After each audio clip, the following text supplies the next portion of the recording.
Hi everyone, welcome to week 3 of your Introduction to HIPAA course. This week we're going to finish up chapter 2, so we're going to pick up where we left off last week.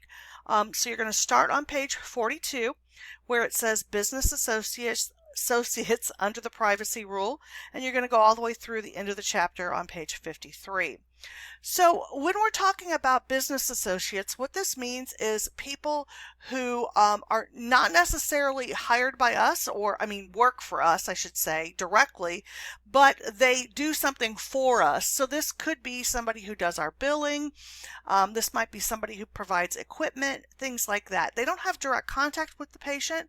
However, because of the material that they are in contact with has patient information, they would fall under this.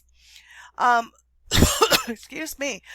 We have to also, when we talk about HIPAA, make sure that we provide the public with our notice of privacy practices. You've probably noticed this in doctor's offices, maybe if you've gone to have some sort of procedure done at an outpatient facility, in a hospital, in an emergency room.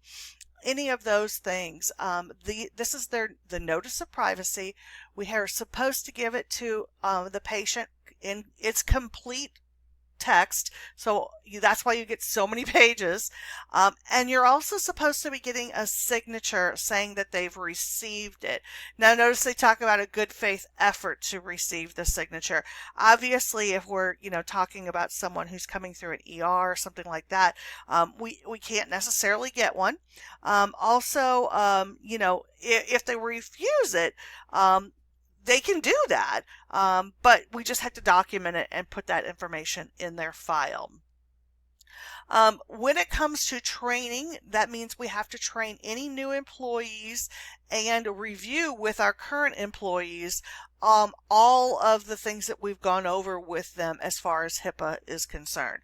So we're required to train everyone so that they are made aware of the rules, and we have to have that training be ongoing.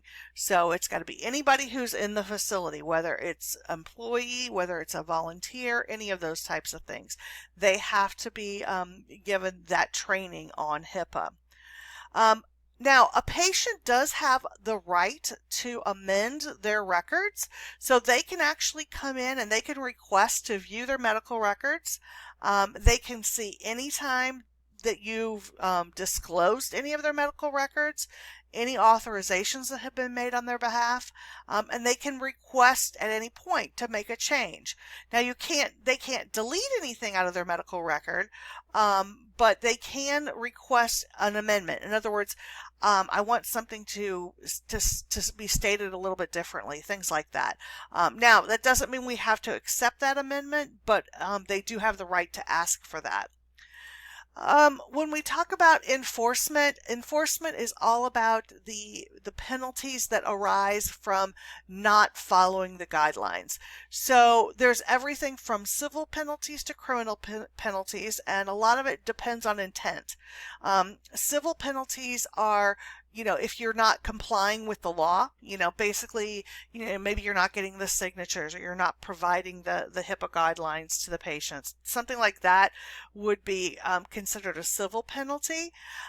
Criminal is where you're knowingly using their PHI, their private health information, in violation of HIPAA. So it's not supposed to be given out, but you do it anyway.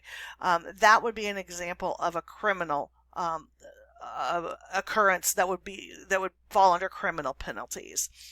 And so, basically what the whole idea behind HIPAA is all about protecting the best interests of the patient. What is important to keep private. Think of it again, just like with anything else, what would you want to be kept private? That's the kind of things that you have to keep in mind when we're thinking about HIPAA. And again, I'll kind of reiterate the last the story that was in your textbook that we talked a little bit about last week, and that was of the spouse that brought his wife into a police station. He had concerns for her mental welfare. They took her to the hospital, and then they transferred her to a second hospital, and they didn't want to release that information to him, what second hospital she was being transferred to. So that, obviously, and in that case, it was, they thought they were doing what was in the best interest of the patient, but it was at a higher level than who might really know. In other words, the actual physician on duty would be the better person to make that call rather than, hospital administration. So again, it's all about what's in the best interest of the patient.